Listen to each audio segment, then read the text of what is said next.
Don't let YouTube decide what information you get. That's your choice. YouTube is deleting our videos and cuts you off from a source of honest reporting. Make sure you don't lose access to NTD's news content, and take a quick moment to subscribe to our newsletter so no matter what happens here, you'll keep your access to a trustworthy news source.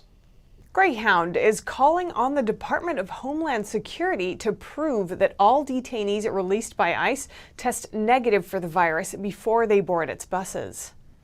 Greyhound CEO David Leach says the bus line's top priority is the health and safety of employees and passengers, and that this is an issue of public safety. Leach sent a letter to DHS last week just as it was revealed at least 108 illegal immigrants released in Texas had tested positive for the virus. Leach is asking the department for assistance with a potential surge in migrants at the U.S.-Mexico border. He says with the pandemic, the company doesn't have enough buses or drivers to cope and says they will need emergency funding. A sheriff in Texas claims the Biden administration is doing something that's never been done before in U.S. history. It's contacting asylum-seekers who've been rejected and encouraging them to reapply. NTD's Kevin Hogan has the details. According to Texas Sheriff A.J. Louderback, the U.S. southern border is more open now than ever in U.S. history. He says new policies by the Biden administration are sending a message to the world that our borders are open. He says Americans will have to pay a price for that. What's more, Louderback says the current administration is now doing something unprecedented in regards to asylum seekers. This is the first time in U.S. history where the federal government has gone back on rejected asylee applicants in the last year or so, and are reaching out to them to bring them back into the United States and reapply again for asylee status under the Biden administration. Louderback is the sheriff for Jackson County. It's on a main migrant route from Central America through the Rio Grande Valley and into Houston. He said over the last 2 years when Trump was in office, the border was more secure than it had been in half a century, partly because of Trump's Remain in Mexico program.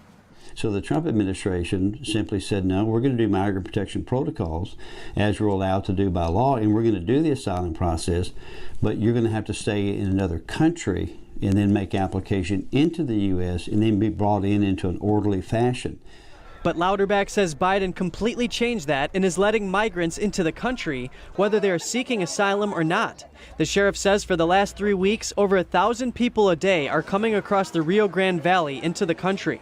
And he says the migrants have to pay the Gulf cartel $250 US to get to the border. Louderback does the math. You're looking at $250,000 a day coming in and funding the cartel for its future violence and future enhancement of all things criminal that go along here in Texas and the United States. So fundamentally, what we've done is promote this. We're allowing the cartels to fund themselves, enrich themselves at the cost of these people. Louderback says Americans should be concerned about this, and a public outcry can help bring about a resolution. Kevin Hogan, NTD News. The U.S. is strengthening its military presence in the waters of the Indo-Pacific. It's aimed at countering Communist China's increasing aggression in the region. NTD's Don Ma has more. The U.S. is proposing a new tactic to deter Chinese aggression in the Indo-Pacific. A new network of missiles would cost close to $30 billion over 6 years. As per Japan-based newspaper Nikkei, the proposal said the military balance in the Indo-Pacific has become unfavorable for the U.S. It argued that without U.S. deterrence, China will have the courage to take military action in the region. Head of the U.S. Indo-Pacific Command, Admiral Philip Davidson, warned that the greatest danger the United States faces in the region is the erosion of deterrence to China. He added, quote, "We must be doing everything possible to deter conflict. Our number one job out here is to keep the peace, but we absolutely must be prepared to fight and win should competition turn to conflict." The plan comes in light of China's increased military presence in the South China Sea. Beijing claims sovereignty over much of the region and has built artificial islands and military outposts there. It has laid airstrips on them in an effort to strengthen its military capacity. An international tribunal deemed China's sweeping territorial claims unlawful in 2016. The tribunal said that China had violated international law by endangering ships in the area as well as fishing and oil explorations. The proposal comes amid Beijing's plans to ramp up military spending. On Friday, China's Premier Li Keqiang announced a $200 billion investment plan for China's military for 2021. That's around a 7% increase from 2020's budget. As for the U.S., Congress approved a total defense budget of $690 billion for fiscal year 2021. Reporting by Don Ma, NTD News. Much of France is under lockdown, and artists are using the time to rehearse. That includes horses. They and their riders keep up the training for the moment they'll perform on stage again. The castle of Chantilly near Paris has many stories to tell. One story is about its famous horse stables, which are the largest in Europe.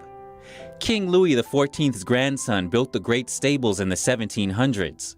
According to legend, he loved horses so much he thought he'd reincarnate as one, so he built stables worthy of his rank. Around 3 centuries later, horses still live within these walls, with a daily schedule regular as clockwork.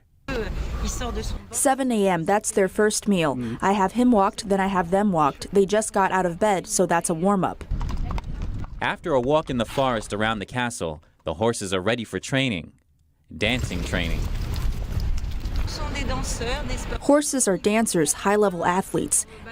As you see, I'm asking her with my feet to perform a warm-up exercise where she has to cross her legs.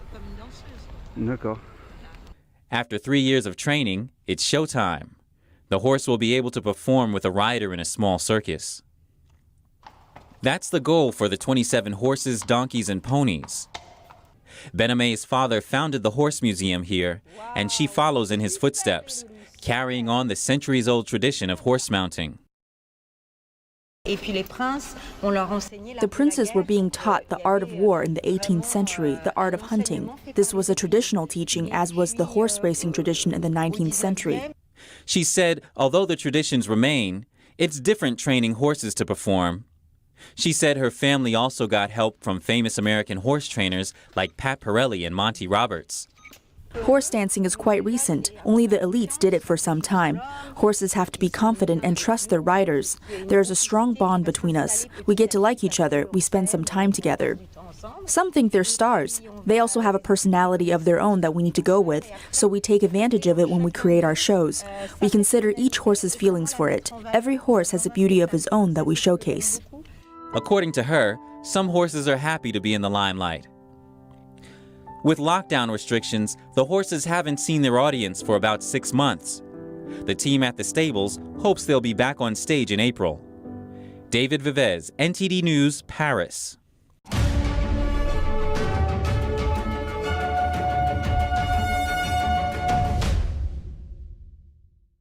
Hi, we're happy to announce that you can also catch us on cable TV now. Millions of households already choose us as one of their trusted news sources, and you can too. You can watch us in Chicago, Washington, D.C., New York, and many other cities as well. And if your system doesn't carry NTD yet, you can just give them a quick call and request NTD on your cable provider. Thank you for watching. See you next time.